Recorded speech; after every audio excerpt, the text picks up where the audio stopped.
18ஆம் படி கருப்பசாமி துணை. என் தங்க பிள்ளையே, இப்போது உனக்கான நல்ல நேரம் வந்ததால தான் என்னுடைய அருள் பார்வையும் உன் மீது பட்டிருக்கு. இனி நிச்சயமாக நீ எல்லா காரியங்களையும் ஜெயிச்சு வெற்றிகரமாக இந்த உலகில் உலா வரப்போகிறாய். உனக்கு கற்பிக்கவும் உனக்கு நல்ல விஷயங்களை சொல்வதற்கும் இந்த கருப்பசாமி நான் வந்துட்டேன் தானே. இப்போது உன்னுடைய கெட்ட நேரமெல்லாம் முடிஞ்சு போய் கெட்ட விஷயங்கள் நடப்பதும் நின்று போய் உனக்கான நல்ல நேரமும் தொடங்கி நீ தொட்டதெல்லாம் பொன்னாக மாறப்போகுது. எப்போதுமே வெற்றியை விட தோல்விக்கு பலம் அதிகம். அதனாலதான் முதல்ல உனக்கு சில தோல்விகளை கொடுத்தேன். இப்போது தோல்வியின் மூலமாக வெற்றி பெறுவதற்கான வழிகளை நீ கண்டுபிடிச்சிட்டதானே. தோல்வியின் மூலமாக தானே நீ சிந்தித்து இனி சிறப்பாக மாபெரும் வெற்றியை பெற வேண்டும் என்ற எண்ணம் உனக்குள்ள உருவானது.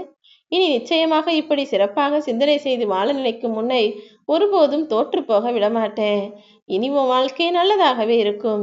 கீழே விழுந்துடுவோமா நினைச்சு பயந்துகிட்டே ஓடாம, கீழே விழுந்தாலும் நான் மறுபடியும் தைரியமா எழுந்து ஓடி போய் ஜெயிப்பேன்ற நம்பிக்கையோட நீ ஓட தயாராகு. வாழ்க்கையில் வரும் தடங்கல்களும் தடுமாற்றமும் தானாகவே பாதியில காணாமல் போயிடுமேன் செல்லமே. இப்போது உன் வாழ்க்கையில இருக்கிற பிரச்சனைகளையும் அப்படி ஒண்ணுமில்லாம நான் செஞ்சு காட்டுறேன். உன்னுடைய சந்தோஷத்திற்கான சாவியை நீயே வச்சுக்கிட்டு அடுத்தவங்க கிட்ட போய் தேடினா எப்படி அது உனக்கு கிடைக்கும்? உண்மையிலேயே நீ சந்தோஷமா இருக்கதும் நீ மகிழ்ச்சியா இருக்கதும் உன் கைகள்ல தான் இருக்கு. நீ அதுக்கு ஏத்தா போல உன் வாழ்க்கையை வாழ ஆரம்பி. தேவை முடிந்தவுடன் விலகும் நண்பர்கள், சொத்து இருந்தால் மட்டுமே தேடி வந்து உறவு கொண்டாடும் சொந்த பந்தங்களும், பணம் இருந்தால் பாசம் காட்டும் மனிதர்களும் நிறைய பேர் இந்த உலகத்துல இருக்காங்க. அப்படி தேவைக்காக உன்னை தேடி வரக்கூடிய நண்பர்களிடமிருந்து நீ ஒதுங்கி நின்னுடு. காசு பணம் சொத்து இருந்தாதான் நான் உன்னை தேடி வருவேன், சொந்த பந்தம் பாசம் காட்டுவேன்னு நினைச்சா அப்படிப்பட்ட மனிதர்களும் உனக்கு அவசியமில்லை. இப்படி தேவைக்காக தேடி வரும் நட்புகளையும் உறவுகளையும் ஒன்னா கூட வச்சுக்கிறத விட அனாதையாக தனித்துவமாக தனிமையாக இருப்பது எவ்வளவோ மேல்தானே. உண்மையாவே உன் மேல அன்பா பாசமா அக்கறையா யார் இருந்தாலும் அவங்கள உன் கூட வச்சுக்கோ. அவங்க சொந்தக்காரர்களா தான் இருக்கணும்ன்ற அவசியம் இல்லை. அடுத்தவங்களா கூட இருந்தாலும் பரவாயில்ல. ஏன்னா இப்ப சொந்தக்காரங்களே சூனியம் செய்யறவங்களா, சொந்தக்காரங்களே தன்னுடைய சுற்றத்தாரின் வளர்ச்சியை பொறுக்க மாட்டாதவர்களாக இருக்கிறார்கள். நீதான் கவனமா இருக்கணும். உன்னை வெறுப்பவர்களை பத்தி நீ கவலைப்படாத. உன்னை நன்றாக நேசிப்பவர்களையும் உனக்கு பிடிச்சமான விஷயங்களை பார்த்து பார்த்து செய்பவர்களையும் உனக்காகவே உண்மை பேசி உனக்காகவே நல்லதை சொல்லக்கூடிய மனிதர்களும் நிறைய பேர் இருக்காங்க. ஏன்னா அப்படிப்பட்ட நல்லவர்களை உன் கூட நான் தான் உனக்கு துணையா வச்சிருக்கேன். ஒரு சிலருக்கு நீ பேசுகிற உண்மை அவர்களோடு வாழ்க்கைக்கு ஒத்து போகல. நீ நியாயமான முறையில நேர்மையா உண்மை பேசி வாழ்வது அவர்களுக்கு முரணாக இருப்பதால் தான் அவர்கள் உன்னை பிடிக்காம கோபத்தோடு நடந்துக்கிறாங்க. அப்படி உன்னை எதிர்க்கும் எதிரிகளிடமிருந்து நீ தள்ளி நின்னுடு.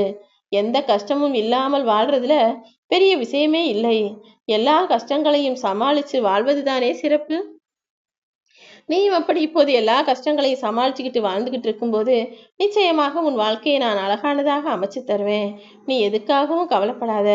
பார்க்கும்போது அவர்கள் பார்த்து உன் மேல அன்பாய் காட்டுவது பெரிய விஷயம் கிடையாது. நீ பக்கத்துல இல்லைன்னா கூட எப்போதுமே உன் மேல அன்பா பாசமா இருக்கக்கூடிய மனிதர்கள் அமைவதுதான் சிறப்பு. மனசுடைஞ்சு போய் இருக்கும்போது அடுத்த அடியை உன்னால் எடுத்து வைக்க முடியும் என தைரியமாக நீ போய் நின்னா, அப்படிப்பட்ட ஆளாக இருந்தால் யாராலும் உன்னை தோற்கடிக்க முடியாது. எந்த சூழ்நிலையிலும் நீ மனம் துவண்டு போகவோ சோர்ந்து போகவோ வேண்டாம். எப்போதும் சிரிச்சு சந்தோஷமாக புன்முறுவலோடு புன்னகை செய்யக்கூடிய ஆளாக நீ இரு.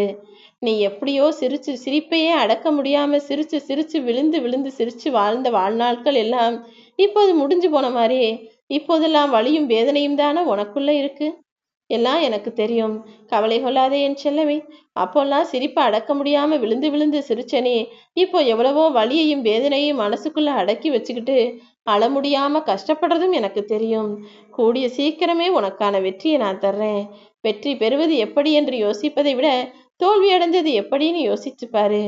அடுத்த முறை நிச்சயமாக நீ வெற்றி பெறுவாய். எந்த தயக்கமும் இல்லாமல் நீ செஞ்சது இது தவறுன்னு உன் தவறை சுட்டிக்காட்ட ஒரு நண்பன் இருக்கிறான் என்றால் நிச்சயமாய் நீ அதிர்ஷ்டசாலி பிள்ளைதானே.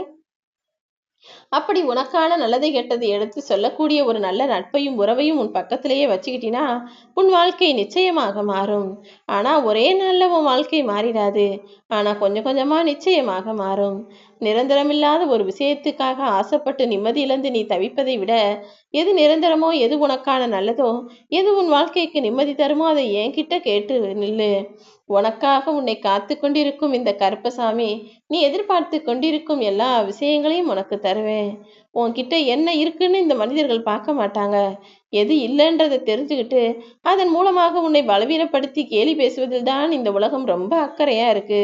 அதனால யார் என்ன சொன்னாலும் எதையும் பெருசா நினைக்காம, இருட்டுக்கு பயந்து வாழாமல், கஷ்டத்துக்கு பயந்து தவிக்காமல், உன் வாழ்க்கையில சந்தோஷமா உன் இஷ்டத்துக்கு வாழ தயாராகு. வாழ்க்கையில ஐயோ வேலை செய்யணுமா, லீவு போடாம வேலைக்கு போகணுமான்னு யோசிச்சு கவலைப்படாம பயப்படாம எல்லாத்தையும் தாண்டி போராடி வாழ்ந்தால்தான் வெற்றி பெற முடியும் என வாழ கற்றுக்கொள். மனித வாழ்க்கையை வாழ்வதற்கு ஒரு முறைதான் வாய்ப்பு வரும்.